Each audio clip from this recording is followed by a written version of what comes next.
자, 73페이지 주소죠. 뭐 개념만 잡으면 되는데 법조문이 나와 있죠. 18조에서 1항 생활에 근거되는 곳을 주소로 한다 이렇게 나와 있죠.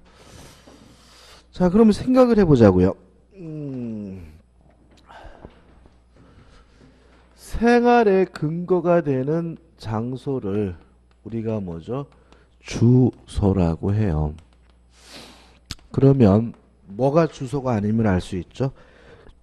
주민등록지는 주소가 아니죠. 그래서 일반적으로 주소하면 자꾸 주민등록지를 생각하시는데 어디 주민등록을 했는지 그거는 고려하지 않습니다. 생활에 근거가 되는 곳이 주소고요. 따라서 이걸 뭐라 그러냐면 실질주의라고 합니다. 다시 말하면 형식상의 그 사람이 어디에 주민등록을 했는지는 고려하지 않고 실질적으로 생활에 근거가 되는 곳이 주소예요. 그 다음에 이 항을 보시면 이 항 주소는 동시에 두 곳이 있을 수 있다. 따라서 주소는 한 곳이 아니라 뭐죠? 여러 곳인 거죠. 그래서 이걸 우리가 복수주의라고 합니다. 복수주의. 예를 들어서 생활의 근거가 되는 곳이 여러 곳이라면 주소도 뭐죠? 여러 곳이 되는 거니까 주의하시기 바라고. 그 다음에 요건은 생활의 근거가 되면 되거든요.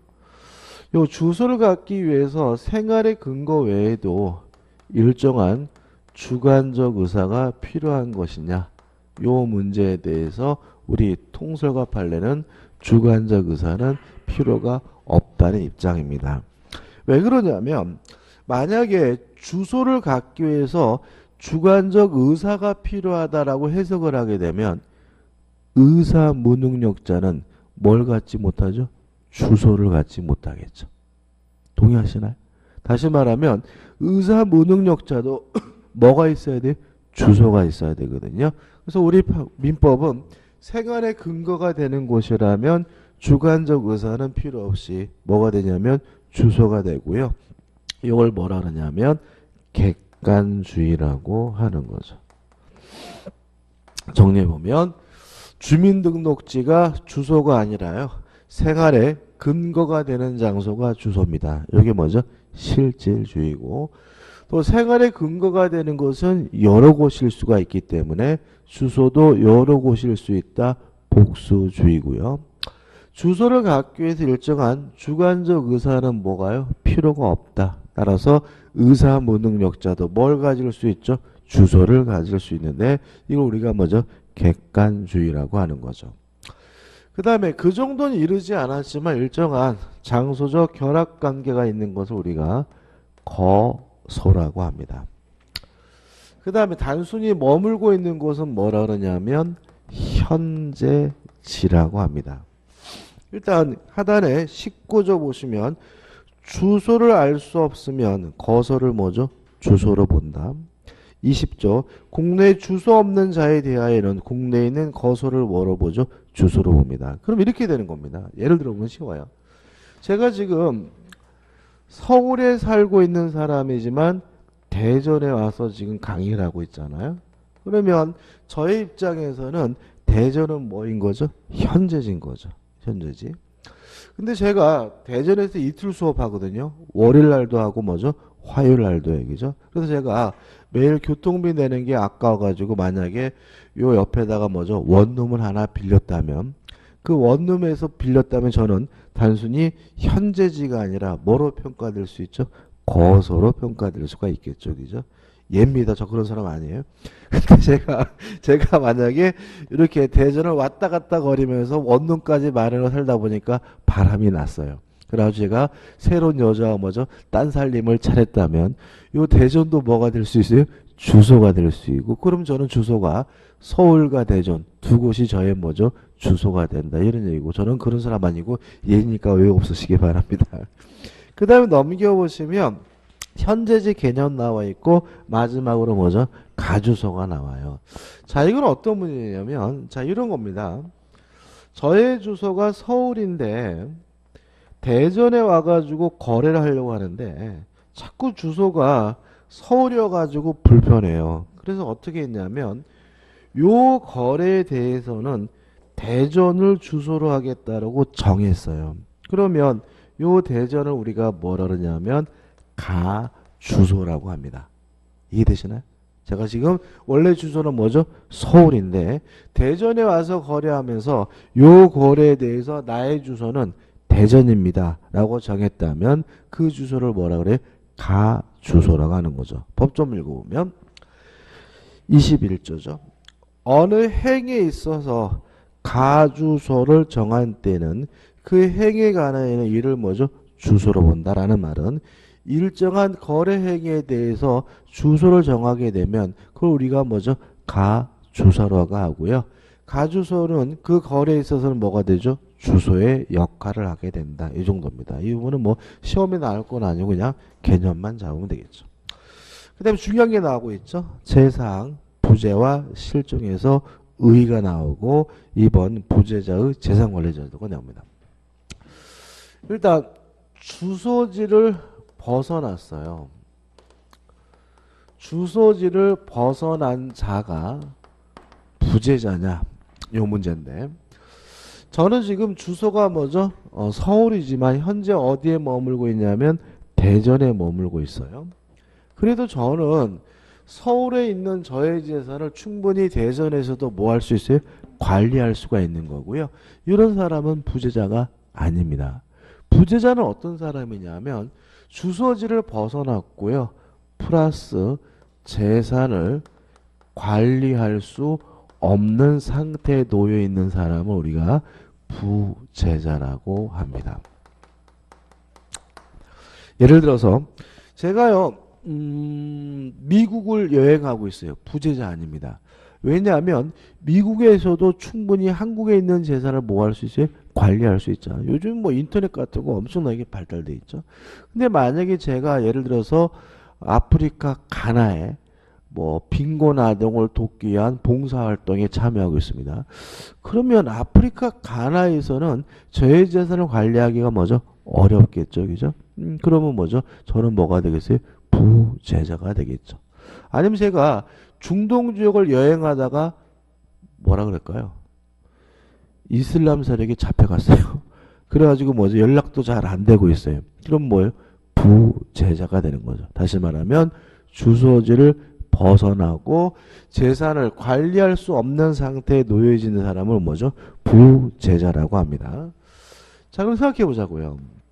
부재자가 주소지를 벗어나면서 재산 관리인을 정하고 벗어나는 게 일반적이겠죠.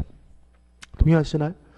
예를 들어 제가 TV 보다가 와이프한테 자기야 나 있잖아 저 아프리카 가나에 있는 아이들을 못 보겠네 나 있잖아 그 가나 봉사활동하러 갈 테니까 그동안 당신이 내 재산 좀 잘 관리해줘 이렇게 떠나는 게 일반적이잖아요. 그죠? 이렇게 부재자가 떠나면서 재산 관리인을 정했다면 이때는 원칙적으로 국가가 개입하지 않습니다. 국가가 개입하지 않고요. 누가요? 제처가 재산관리인이 제 재산을 뭐 하면 돼요? 관리해주면 되는 거죠. 근데 만약에 부재자가 떠나면서 재산관리인을 정하지 않았어요. 이때는 국가가 뭐 하게 돼요? 개입하게 된다는 일단 기본적 틀을 가지고 한번 교재를 보자고요. 자, 오른쪽에 보시면 2번에서 부재자에 의해 가지고 관련 판례가 나와 있는데 요겁니다. 주소지를 벗어났고요. 재산을 관리할 수 없는 상태에 놓인 사람이 부재자자. 뭐까진 필요가 없냐면 생사불명일 필요는 없어요. 만약에 죽었는지 살았는지를 알 수 없는 상태라면 그 사람은 단순한 부재자가 아니라 뭐로 바뀌냐면 실종자로 바뀌거든요. 다시 말하면 살아있긴 한데 생사가 불명한 것은 아닌데 뭘 못할 뿐이에요? 재산관리만 못하고 있는 사람을 우리가 뭐죠? 부재자라고 하고요. 2번 부재자가 재산 박스 밑에 재산관리인을 둔 경우죠. 자, 만약에 떠나면서 재산관리인을 두고 정해놓고 떠났다면 1번 원칙적으로 불간섭한다는 말은 국가가 뭐 하지 않습니까? 개입하지 않습니다. 다만 2번 부재자가 둔 재산관리인 권한은 나중에 대리할 때 좀 보긴 볼 건데 일단 수권행위로 정해져요. 예를 들어가지고 내가 떠날 테니까 당신이 알아서 내 아파트 처분해줘. 그럼 뭐죠? 아파트 뭐 할 수도 있고 팔 수도 있고 뭐 여러 가지 할 수가 있고 아무튼 재산관을 정하면서 정한 행위를 통해서 정해지게 되는데 그 다음에 3번 예외적으로 법원이 뭐죠? 관여하는 경우죠. 그래서 1. 본인의 부재 중 관리인의 권한이 뭐죠? 소멸된 경우. 그래서 관리인의 권한이 뭐가 됐어요? 소멸이 됐다. 그럼 결국은 관리인이 뭐예요? 없는 경우니까 국가가 뭐 하게 돼요? 개입하게 되고요. 그 다음에 넘기셔가지고 이해가지고 두 번째죠. 부재자의 생사가 불명인 경우. 단순히 주소지를 벗어났을 뿐만 아니라 죽었는지 살았는지를 알 수가 없어요. 그래서 이 재산관리인을 부재자가 뭐 하지 못해요? 감독을 못하고 있는 상태라면 이때는 국가가 예외적으로 뭐 하게 돼요? 개입을 하게 되고요. 그 내용은 여기서 나오겠죠. 그 다음에 3번 부재자가 재산관리인을 두지 않은 경우는 국가가 뭐 하게 돼요? 개입하게 되는데 일단 개입 방법에서 가장 대표적인 것은 뭐냐 하면 재산관리인을 법원이 뭐 하게 되냐면 선임하게 됩니다. 자, 정하지 않았다면 국가가 개입해서 법원이 재산관리인을 선임하게 되는데 이때 선임은 뭐가 필요하냐면 청구권자의 청구가 필요한데 청구는 누가 하냐면 이해 관계인이나 검사가 청구하게 됩니다. 누가 청구하죠? 검사가. 일단 이해관계인은 이런 거 생각하시면 돼요. 예를 들어서 제가 아파트를 임대를 했거든요. 임대를 해가지고 이제 다음 달에 이 임대차 계약이 끝나요. 끝나는데 집주인하고 연락이 안 돼요. 연락이 안 되고 알아봤더니 이 미친놈이 갑자기 뭐죠? 아프리카 가나에 있는 뭐 아이를 뭐죠? 불우아동을 뭐죠? 돕겠다고 떠나버렸어요. 그래서 그러면 주소지를 벗어났고 재산관리도 뭐죠? 못하고 있는 상태고 또 제 입장에서는 뭐 계약 기간이 끝나가니까 연장을 하든 재계약하든 뭘 해야 돼요? 결정을 해야 되잖아요. 그럼 저는 뭐가 있는 사람이죠? 이해관계니까 있는 사람이니까 법원에다가 뭐 할 수 있죠? 청구할 수 있고 청구하게 되면 법원은 재산관리를 뭐 하게 돼요? 선임하게 되는 거죠. 자, 누가 청구합니까? 이해관계인 또는 뭐죠? 검사입니다. 그래서 교재 보시면 1번 이해관계인이나 검사의 청구가 있을 것 해가지고 이해관계인 쭉 나오는데 항상 문제가 되는 것은 뭐냐면 친권자나 후견인은 뭐가 될 수 없냐면 이해관계인이 될 수 없다는 거 주의하셔야 돼요. 이해되시나요? 자, 만약에 이 부재자가 미성년자라면 어차피 누가 재산을 관리해 줘야 돼요? 친권자 스스로가. 그렇지 않습니까? 또 만약에 이 사람이 제한 능력자라면 누가 어차피 이 사람의 재산을 관리해 줘야 돼요? 후견인이 뭐죠? 재산을 관리해 줘야 되니까 이해관계인에서 친권자 후견인은 뭐가 돼요? 제외가 된다는 거 하나 조심해야 합니다. 그 다음에 하나는 2번 처분의 내용은 뭐죠? 실질적으로 재산관리를 뭐하게 돼요? 선임하게 됩니다. 그리고 우측에 보시면 2번에서 법원이 선임한 부재자의 재산관리인 해가지고 지위는 일단은 뭐죠? 법정 대리인이다. 내용이 나오는데 일단 어려운 내용은 뒤에서 볼 거니까 신경 쓰지 마시고 그 다음에 2번 법원이 선임한 재산관리인의 권한해가지고 25조에서 118조의 규정을 준용한다고 나와 있습니다. 그럼 정리해 볼게요. 자, 법원이 선임한 이 재산관리인의 권한은 우리 민법 118조에서 정하게 되는데 118조는 뒤에서 볼 거고요. 일단 내용만 말씀드리면 118조가 뭘 할 수 있느냐? 가능한 것은 첫째, 보존행위 할 수 있다라고 규정을 두고 있고요. 두 번째, 성질이 변하지 않는 범위 내에서 이용행위와 계량행위를 할 수가 있다라고 규정을 두고 있습니다. 그러면 이 사람들이 못하는 걸 알 수 있어요. 불가능한 거, 못하는 거. 첫째, 보존행위와 이용, 계량행위를 할 수가 있으니까 뭘 못하게 되냐면 처분행위는 못하게 됩니다. 두 번째, 성질이 변하지 않는 범위 내에서 이용, 계량행위를 할 수가 있으니까 결국은 성질이 변하는 이용행위도 계량행위도 할 수가 없습니다. 까지 왔죠, 그죠? 자, 이렇게 한번 정리해 볼까요? 주소지를 벗어났고 재산을 관리할 수 없는 사람을 부재자라고 하고요. 부재자가 재산 관리를 정했다면 원칙적으로 국가가 개입하지 않지만 관리인이죠. 그죠? 관리인의 권한이 소멸됐거나 또는 부재자의 생사가 불명이면 국가가 개입하게 되고요.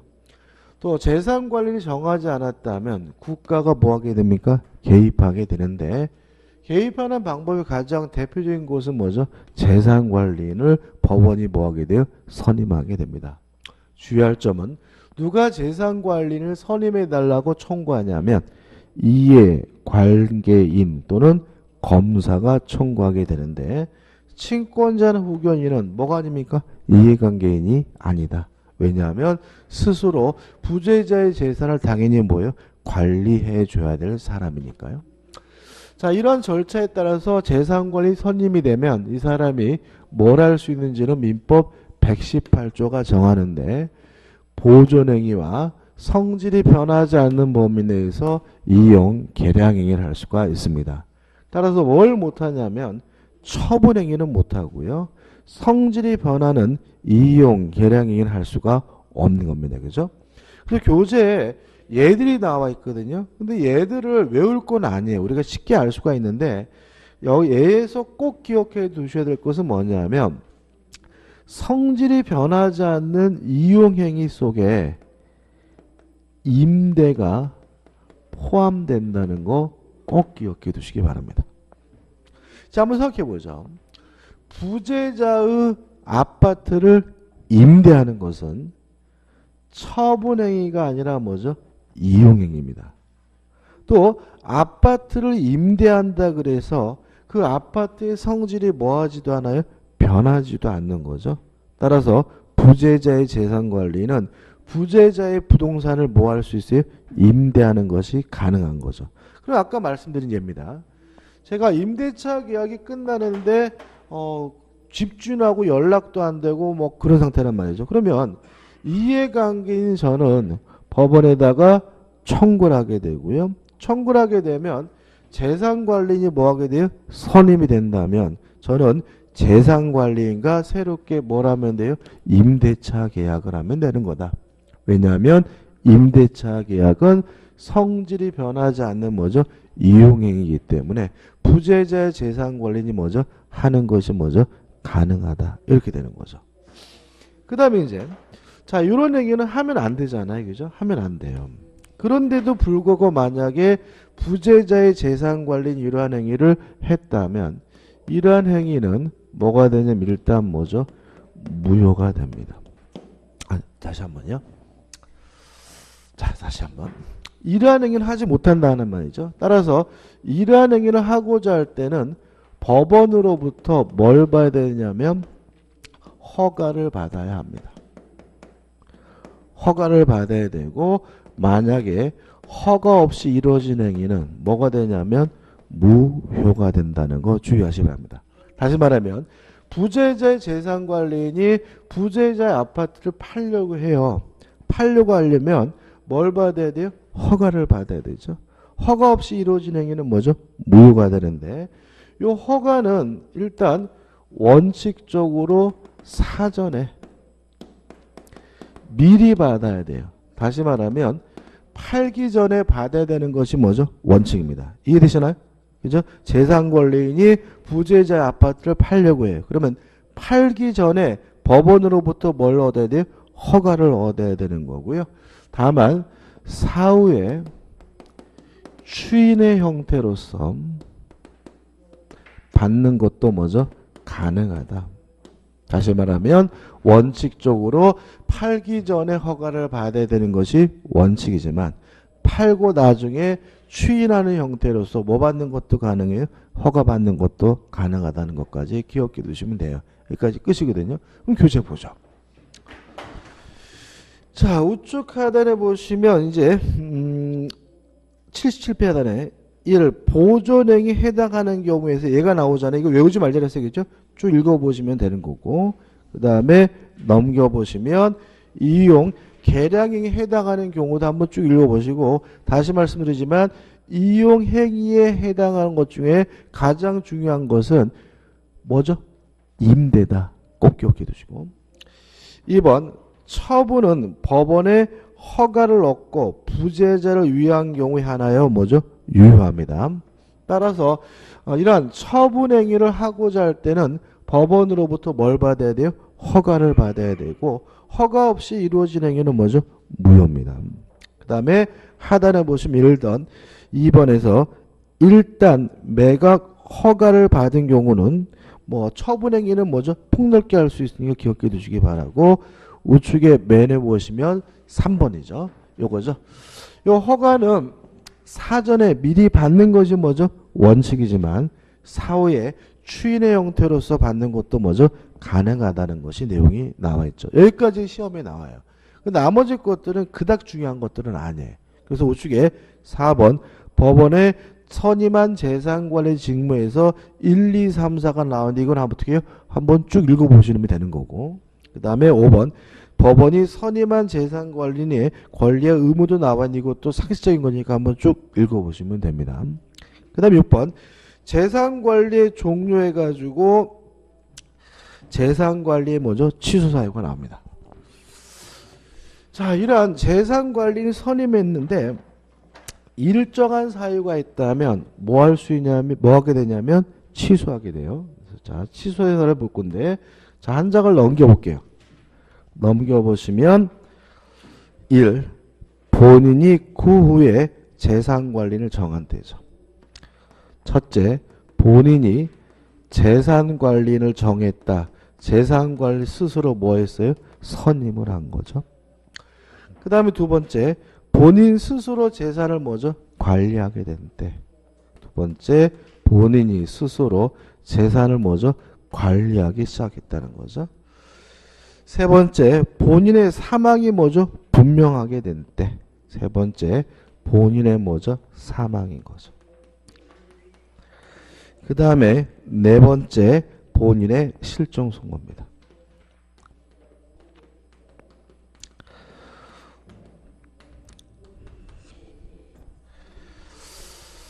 자, 이러한 사유가 있으면요. 법원은 재산관리를 뭐 하게 되냐면 취소하게 됩니다. 취소하게 되면 교재 나와 있는 것처럼 장래향하여 그 효과가 실효가 됩니다. 자, 이런 문제입니다. 시험에 가장 많이 나오는 건 이건데 자, 만약에 국가가 개입해서 이해관계인 등의 청구에 의해서 재산관리를 선임했어요.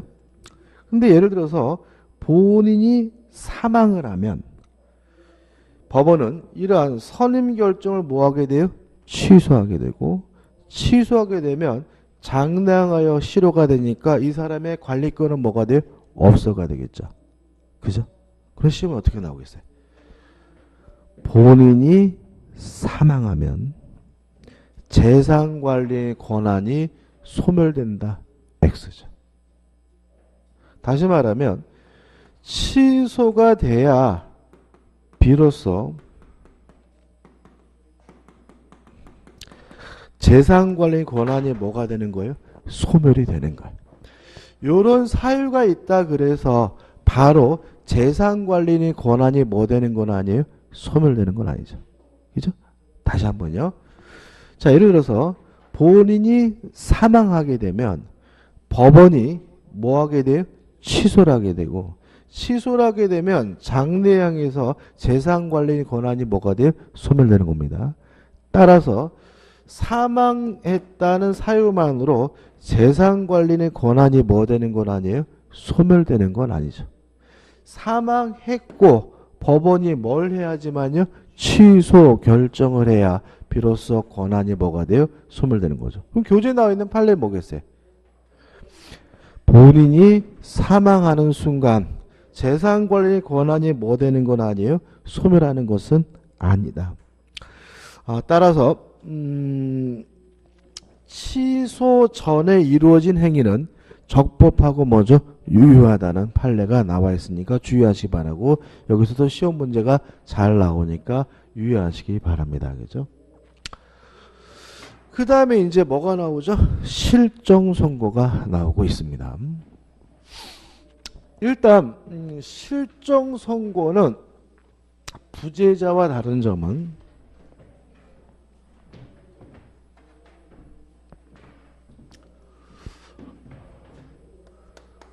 주소지를 벗어났어요. 부재는 단순히 뭐죠? 재산 관리를 못하는 사람이잖아요. 근데 만약에 벗어났고 생사, 죽었는지 살았는지가 불명인 사람, 알 수 없는 사람을 우리가 뭐라 그러냐면 실종자라고 합니다. 그래서 단순히 재산 관리를 못하고 있는 사람은 부재자, 재산 관리를 못하고 있을 뿐만 아니라 생사, 죽었는지 살았는지를 알 수 없는 사람이 뭐죠? 실종자. 이렇게 되는 거고, 제가 전에 이런 말씀을 드린 적이 있어요. 그죠? 갑과 을이 부부인데 갑이 아침에 출근을 했는데 여보 나 회사 갔다 올게 했는데 이 인간이 연락이 없어요. 물론 주소지를 뭐죠? 벗어난 거죠.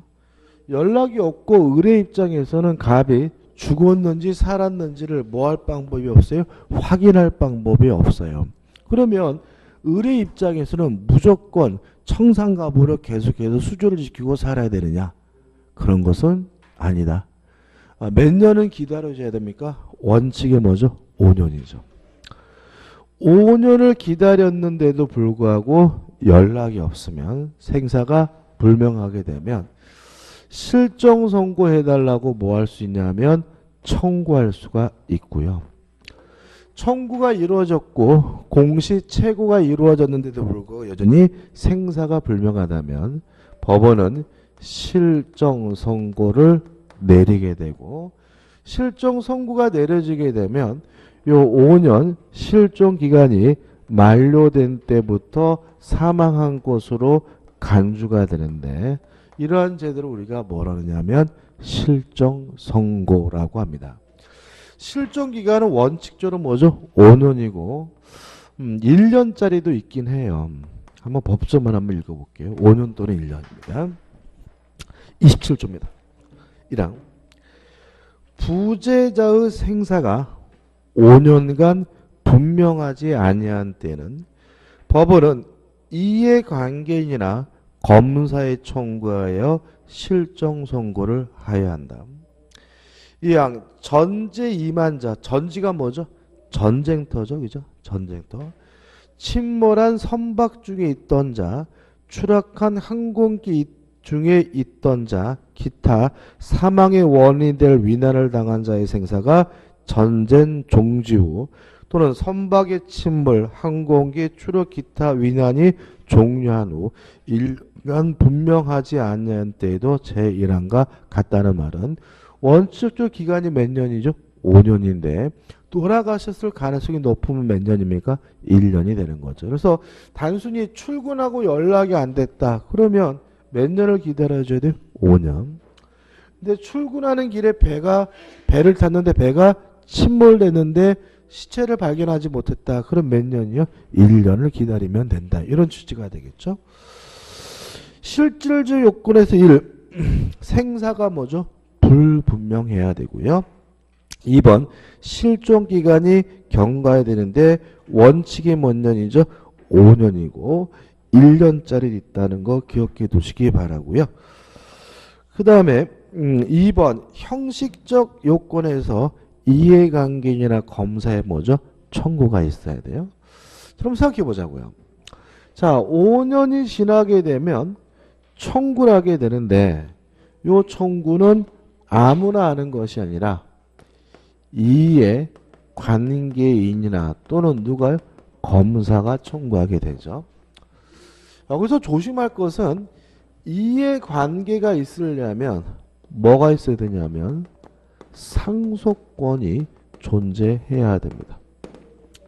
만약에 상속권이 없다면 아무리 가까운 친족이라 하더라도 이해관계가 없는 거예요. 상속권이 없는 사람은 뭘 청구하지 못하냐면 실종 선고를 청구하지 못함을 꼭 기억해 두셔야 돼요. 자, 이런 거죠. 지금 보시면 갑과 을이 부부고요. 갑을 사이에 A라는 아들이 있고 병이라는 부모가 있는 상태예요. 이런 상태라면 갑에게 생사가 불명한 상태에서 5년이 지났을 때 부모는 실종 선고를 뭐하지 못해요? 청구하지 못합니다. 동의하시죠? 제가 저번 주에 1순위 상속권자는 기억하자 그랬죠. 그죠? 배우자 및 자식. 배우자 또는 부모잖아요. 따라서 만약에 갑에게 뭐가 있어요? 자식이 있는 상태라면 부모에게는 뭐가 없어요? 상속권이 없기 때문에 이해관계가 없어요. 따라서 부모는 갑의 실종 선고를 뭐하지 못해요? 청구하지 못합니다. 반드시 뭐가 있어야지만요? 상속권이 있어야지만 이해관계인으로서 실종 선고를 청구할 수 있다는 입장. 따라서 이 사례는 을이나 A는 실종 선고를 청구할 수 있지만 누구는요? 병은 청구하지 못합니다. 이거 하나 주의하셔야 되겠죠. 그래서 오른쪽에 보시면 위에서부터 하나, 둘, 셋, 넷, 다섯 번째 중가요? 부재자의 제1순위 재산 상속인이 있는 경우에 제2순위 또는 제4순위의 재산 상속인은 위 부재자에 대한 실종 선고를 청구할 이해관계이 될 수가 없다. 따라서 실종 선고를 청구할 수 있는 이해관계는 배우자, 제1순위 법정 상속인, 보험금 수익자, 종신정기금 채무자 등이다. 따라서 부모라 하더라도 가까운 친족이라 하더라도 뭐가 없다면요? 상속권이 없다면 뭘 청구하지 못합니까? 실종 선고 청구하지는 못합니다. 그 다음 6개월 이상 법원이 공시채고가 있을 것인데 이 공시채고라는 말은 뭐 어떻게 하는 거냐면 법원 게시판에다가 붙여놔요. 실제로 여러분 여기 법원 있잖아요. 그죠? 한번 지나가실 때 게시판 한번 보시면 A4 용지에다가 이렇게 막 짜잘하게 막 많이 붙어 있거든요. 이런 걸 공시채고라고 합니다. 그래서 청구가 있으면 법원은 뭐죠? 법원 게시판에다가 요 갑을 실종 선고 청구가 있으니까 생사에 대해서 아는 사람 연락해 달라고 뭘 하게 돼요? 채고를 하게 되고 채고 기간은 몇 개월인 거죠? 6개월인 거죠. 6개월 기간 동안 채고했는데도 불구하고 안 나타나면 그때는 뭐 합니까? 실종 선고를 하게 되는데 1. 실종 기간 만료 시에 뭐죠? 사망한 것으로 간주가 됩니다. 자, 28조죠. 실종 선고를 받은 자는 전조의 기간이 만료한 때에 사망한 것으로 본답니다. 그러면 여기서 이제 시험 문제가 어떻게 나오는지 아시겠죠? 보통 이렇게 나오겠죠. 실종 선고가 내려진 때부터 사망한 것으로 본다. X. 그죠? 또 실종 기간이 만료됐을 때 사망한 것으로 추정된다. X. 추정이 아니라 뭐죠? 간주죠. 두 가지 형태이죠. 자, 실종 선고가 내려진 때부터 사망한 것으로 간주가 되는 것이 아니라 실종 기간이 만료가 됐을 때부터 사망한 것으로 뭐가 돼요? 간주가 되고요. 또 추정이 아니라 뭐죠? 간주다. 따라서 두 가지 형태. 실종 선고가 내려진 때부터 사망한 것으로 간주가 된다. X. 실종 기간이 만료된 때부터 사망한 것으로 추정된다. X. 실종 기간이 만료됐을 때부터 사망한 것으로 뭐죠? 간주가 됩니다. 그 다음 교재에 나와 있는 내용은 요 사이에 이루어진 행위에 대해서 어떻게 할 것이냐 문제도 한번 읽어보시면 되고 중요한 건 아닙니다. 이 부분은 넘길게요. 넘기셔가지고 판례도 의미가 없습니다. 3번 사망으로 간주되는 겁니다. 자, 여기서 이제 문제가 좀 있어요. 자, 이 사람은 5년이라는 기간이 만료됐을 때부터 사망한 것으로 뭐가 돼요? 간주가 되니까 요 5년이라는 기간이 만료됐을 때부터 권리 능력이 박탈이 되느냐 이게 문제가 돼요. 자, 왜냐하면 만약에 권리 능력이 없는 상태에 이루어진 법률은 당연히 뭐죠? 무효잖아요. 자, 근데 이 문제에 대해서 우리 판례는 권리 능력 자체를 박탈하는 것은 아닌 것으로 이해를 합니다. 왜 그러냐 하면 이런 문제 때문에 갑이 만약에 을한테 출근하겠다고 구라를 치고 예를 들어서 제주도에 가서 꽃미녀인 병가 만나가지고 딴 살림을 차렸단 말이죠. 이런 상태에서 몇 년이요? 5년이 지나고 실종선고가 내려졌는데 실종선고가 내려졌다는 이유로 갑의 권리 능력이 만약에 박탈이 된다면 요 갑이 제주도에서 한 행위도 싹 뭐가 돼버려요? 무효가 돼버리거든요. 따라서 우리 민법은 우리 판례는 사망으로 간주된다는 것이 권리 능력 자체를 뭐하는 것은 아니에요? 박탈하는 것은 아니라고 봐요. 그래서 결국 갑이 제주도에서 병가 살림을 차리고 한 행위는 무효가 아니라 뭐죠? 유효라는 것이 우리 판례 입장이거든요. 그러면 사망으로 간주된다는 말이 권리 능력이 박탈되는 것이 아니면 도대체 무슨 의미냐? 요 문제에 대해서 우리 판례는 주소지를 중심으로 한 사법적 법률 관계를 단순히 정리하는 제도로 이해를 합니다. 따라서 권리 능력 자체 박탈되지 않고요. 실종 선고 효력은 사법적 법률 관계에만 그 효력을 미쳐요. 그래서 공법적 영역인 선거권, 피선거권 이런 것 자체는 뭐 하지 않냐면 박탈되지 않는다는 것이 우리 판례의 태도인 거죠. 물론 시험 문제 어떻게 나오겠습니까? 5년이라는 기간이 만료되면 권리 능력 자체가 박탈된다. 그럼 뭐가 돼요? X가 되겠죠. 그죠? 교재 보시면 3번이 1입니다. 실종자의 종래의 주소를 중심으로 하는 사법상의 법률관계 하나여 사망으로 뭐죠? 간주된다. 따라서 즉해서 나중에 돌아와서 행위도 아무런 영향이 없이 유효하고 또는 다른 곳에서 하는 행위도 무효가 아니라 뭐죠? 유효하고요. 또 사법상 법률 관계에만 영향을 미치니까 공법상의 선거권, 피선거권에 뭐죠? 아무런 영향을 주지 않는다는 내용이 나와 있고요.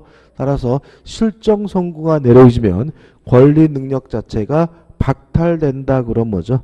X가 되는 거죠. 그 다음에 2번 실종 기간이 만료된 때부터 사망으로 간주가 된다는 말은 이 실종 기간 동안 갑은 생존하고 있는 곳으로 뭐가 돼요? 추정이 된다는 의미가 된다는 내용이 나와 있고요. 그 다음에 2번은 당연한 같은 내용입니다. 그 다음에 3번 실종 선고에 뭐가 나오죠? 취소가 나옵니다.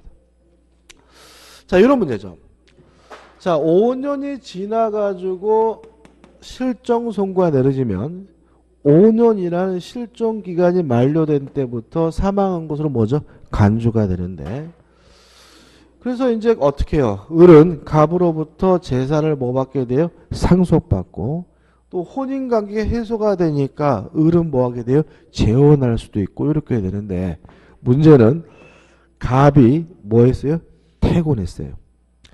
생존하고 있다는 사실이 밝혀지더라도 실정 선고 효과가 뭐 되진 않아요? 번복되지는 않습니다. 왜냐하면 추정이 아니라 뭐이기 때문에 간주이기 때문에 법원에 나는 생존하고 있다는 이유로 실정 선고가 뭐가 돼요? 취소가 돼야 비로소 그 효과가 뭐가 돼요? 번복이 되게 되는 거죠. 그래서 우측에 보시면 1. 실정 선고의 취소 요건에서 1. 실질적 요건은 뭐죠? 안 죽은 겁니다. 안 죽은 경우고 형식적 요건은 본인 이해관계인 또는 검사에 뭐가 있어야 돼요? 청구가 있어야 되고 물론 실정 선고를 해달라고 청구는 자기 자신은 못하죠. 그렇지만 실정 선고를 취소해달라고는 누구도 본인 스스로도 청구할 수 있다는 건 너무나 당연한 내용이고요. 2번 실정 선고의 취소 효과에서 1번 원칙적으로 인한 소급필에는 먼저 원상회복이 나옵니다. 그죠? 한번 생각해 보죠. 여기서 좀 복잡해지는데 자 생존하고 있다는 사실이 밝혀져서 실정 선고가 뭐가 돼요? 취소가 되면 실정 선고 효과는 소급해서 뭐죠? 무효가 되겠죠. 왜냐면 이 사람은 죽었다가 다시 살아난 게 아니라 안 죽은 거잖아요. 안 죽은 것이니까 실정 선고가 취소가 되면 사망의 효과가 뭐죠? 소급해서 뭐죠? 무효가 되기 때문에 어떤 제3자 권리가 침해될 수가 있어요. 그래서 일단 우리 민법은 요 실정 선고 후 취소 전 요 사이입니다. 요 사이에 선의로 이루어진 행위에 대해서는 아무런 영향을 미치지 않는다라고 규정을 두고 있습니다. 다시 말하면 실정 선고 후 취소 전에 이루어진 행위가 만약에 무엇으로요? 선의로 행위가 이루어졌다면 이 실정 선고로부터 취소로부터 뭐죠? 아무런 영향을 받지 않고요. 또 실정 선고로 인해서 소급해서 무효가 되면 그 이득은 부당 이득으로서 반환을 해주게 되는데 만약에 선의자라면 이때는 현존하는 이익 범위 내에서만 반환하면 되고요. 악인 경우에는 전부를 반환하고 또 이자도 붙여서 반환하고 손해가 있다면 무엇도 해줘야 되냐면 손해배상까지 해주어야 합니다. 좀 지울게요. 자, 보자고요.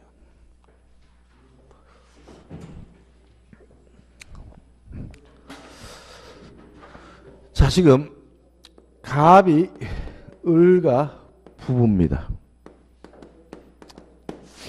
갑이 생사가 불명한 상태에서 5년 지나가지고 실정 선고 청구를 했고요. 실정 선고가 내려지면 사망한 것으로 뭐가 돼?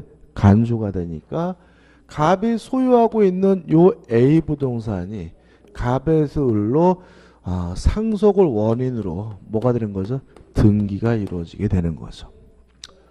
그래서 을은 요 부동산에 대해서 예를 들어서 정가 만나가지고 매매 계약을 했어요.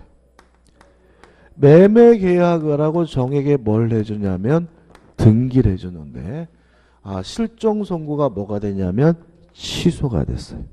그러면 요 매매 계약의 효과는 어떻게 되느냐? 요 문제에 대해서 우리 민법은 실정 선고 취소 전에 선의로 한 행위는 아무런 영향을 미치지 않는다라고 규정을 두고 있으므로 정이 만약에 선이라면 정은 유효하게 뭘 취득합니까? 소유권을 취득하게 됩니다. 동의하시죠? 만약에 정은 갑이 생존하고 있다는 사실을 모르고 샀다면 유효하게 뭘 갖게 돼요? 소유권을 갖게 되는 거죠. 그러면 갑의 입장에서는 요 정에게 등기를 말소해달라고 뭐 하지 못해요? 청구하지를 못합니다. 이해되시죠? 그러면 어떻게 하느냐? 이때 갑은 을에게 뭘 청구하는 거죠? 부당이득 반환을 청구하게 되는 거죠. 갑이 을한테 와가지고 아파트 팔아먹었다며 얼마 받았어? 2억 내놔 라는 의미에서 뭐죠? 부당이득 반환을 청구하게 되는데 이때 을은 그 매매대금을 어떻게 주느냐? 선이라면 을이 뭐예요? 선이었다면 무슨 말이? 갑이 생존하고 있다는 사실을 어떻게 해요? 몰랐다면 어느 범위 내에서만요? 현존하는 이 범위 내에서만 돌려주면 되고요. 을이 만약에 뻔히 알면서도 실정 선고를 청구해가지고 상속 원인으로 팔아먹었다면 다 돌려주고 돌려줄 때 뭐까지 붙여요? 이자. 법적 이자랑 민법은 5%입니다. 5% 이자도 붙이고 또 불법행위 원인으로 무엇도요? 손해배상 문제도 발생할 수 있음을 주의하시기 바랍니다. 이해되시죠? 그죠? 자, 여기서 좀 생각해 볼 것은 뭐냐면 만약에 을이 정에게 요 아파트를 3억에 팔아먹었어요. 얼마예요? 3억. 근데 을이 선이었어요. 선이면 부당이득 반환을 청구할 때 어느 범위 내에서요? 현존하는 이익 범위 내에서만 청구할 수 있죠. 근데 을이 요 3억을 가지고 어떻게 했냐면 어떻게 할까요? 3억 가지고 첫째 1억은 전세 보증금을 줬어요. 그리고 돈이 생겨서 뭐죠? 밤마다 뭐죠? 나이트 가서 발바닥에 때를 박기는 바람에 얼마를 썼냐면 1억 원을 유흥비로 낭비했어요. 유흥비로. 그리고 얼마 남았지? 1억 남았지. 그리고 이제 생활비로 얼마를 썼냐면 2천만 원을 썼고 그리고 뭐죠? 이렇게 나이트클럽 다니다 보니까 뭐죠? 또 친구도 불량 친구들 사귀어서 뭐죠? 도박을 하게 됐는데 도박으로 얼마를 날렸냐면 3천만 원을 날렸어요. 그럼 얼마 남았죠? 5천만 남았죠. 그래서 은행에다가 예금을 했는데 5천만 원을 예금이 됐어요. 이런 상태에서 돌아오게 되면 현존하는 이익 범위 내에서 을은갑에게 뭐죠? 돌려주게 되는데 이때 현존 이익이 얼마가 되냐면요. 유흥비와 도박한 것만 소비된 겁니다. 그럼 얼마가 되는 거죠? 1억 7천만 원이 뭐죠? 현존 이익이 됩니다. 자, 우리 판례에 따른다면 생활비로 쓴다, 거주비로 지출했다, 교육비로 썼다, 병원비로 썼다 같은 정상적으로 쓴 것은 다 뭐로 보냐면 현존하는 이익으로 봅니다. 오로지 술 처먹고 춤추고 도박한 것만 뭐로 보냐면 소비된 것으로 보게 됨을 주의하시기 바랍니다. 이해되시나요? 자, 이런 얘기예요. 뭐 전세금은 남았다는 거 아시겠죠? 예금도 남았잖아요. 근데 생활비도 왜 남은 거냐면 만약에 요 2천만 원을 요 돈에서 2천만 원 지급을 하게 되면 을의 다른 재산이 그만큼 세이브 돼요. 예를 들어서 이 사람의 재산이 5억인데 3억이 상속받은 거 2억이 자기 돈이잖아요. 근데 여기서 생활비에 뭘 썼어요? 2천만 원 쓰면 요 2억에서 2천만 원 절하게 되잖아요. 안 쓴 거란 얘기예요. 무슨 말 아시겠습니까? 여기서 만약에 병원비를 넣게 되면 을은 다른 재산에서 그만큼 뭐가 돼요? 세이브 되게 되는 거예요. 그래서 생활비를 쏜다, 병원비를 쏜다, 거주비 지출을 한다 같은 건전하게 소비되는 것은 소비되는 게 아니에요. 그만큼 다른 재산에서 그만큼 뭐가 돼요? 절약이 되기 때문에 뭐로 이해합니까? 현존하는 이익으로 이해하고요. 오로지 뭐만요? 술 처먹고 춤추고 도박하는 것만 뭐로 봐요? 소비된 것을 본다는 거 주의하시 바라고 나중에 또 한번 나올 텐데 이것도 좀 기억해 두시기 바랍니다. 끝이에요. 그럼 교재 보자고. 자, 실정 선고의 취소 효과입니다. 1. 원칙. 소급표로 인한 원상회복에서 원칙적으로 뭐죠? 법률관계가 소급표에서 뭐죠? 무효가 되고 선고전으로 돌아간다. 1. 실정 후 선고를 직접 원인으로 하여 재산을 취득한 자에 반한 범위인데 선이면 어느 범위 내에서만요? 현존하는 이익 범위 내에서만 돌려주면 되는데 마지막에 일어나있잖아요. 생활비와 학비로 지출한 금액도 포함된다. 따라서 오로지 뭐만 소비된 거예요? 유흥비로 쓴 것만 뭐죠? 소비된 것으로 오게 됨을 주의하시기 바랍니다. 2번 예외는 뭐죠? 요거죠. 실정 선고 후 취소 전에 선의로 한 행위에 대해서 뭐죠? 아무런 영향을 미치지 않으므로 요 정은 적법하게 뭘 갖게 돼요? 소유권을 갖게 된다는 말이 남아 있고요. 넘겨오시면 이제 뭐가 나오냐면 학설이 대립이 있어요. 근데 이 학설 대립은 우리가 신경 쓸 필요가 없어요. 이건 절대로 안 냅니다. 안 내니까 우리는 그냥 뭐예요? 실정 선고 취소 전에 선의로 한 행위에 대해서 뭘 미치지 않아요? 영향을 미치지 않는다. 이렇게만 기억하시고요. 학설은 가입하고 뭐 하지도 마세요. 읽지도 마세요. 헷갈리니까. 그 다음에 학설 밑에 2번 재산행위가 단독행위 경우 큰 의미 없고 그 다음에 신분행위 경우는 제가 저번에 잠깐 전에 말씀드리긴 했는데 중요한 건 아니면 시험에 안 나오니까 한번 상식적으로 어떻게 읽어보시면 될 것 같고 그 다음에 주의할 점도 한번 읽어보시면 됩니다. 그죠? 자, 맞은편 한번 정리해 볼까요? 자, 실정 선고가 내려진 후 생존했다는 일이 밝혀져서 실정 선고가 취소가 되면 실정 선고 효과는 소급해서 뭐죠? 무효가 된다. 다만 주의하실 것은 실정 선고 후 취소 전에 선의로 한 행위에 대해서는 아무 영향을 미치지 않으므로 선의로 부동산을 구입한 사람은 확정적으로 뭘 갖게 되죠? 소유권을 갖게 됩니다. 다만 요 실종자는 이득을 취득한 사람에게 부당이득으로서 뭘 청구합니까? 반환을 청구하는데 이득을 취한 사람이 선이면 어느 범위 내에서요?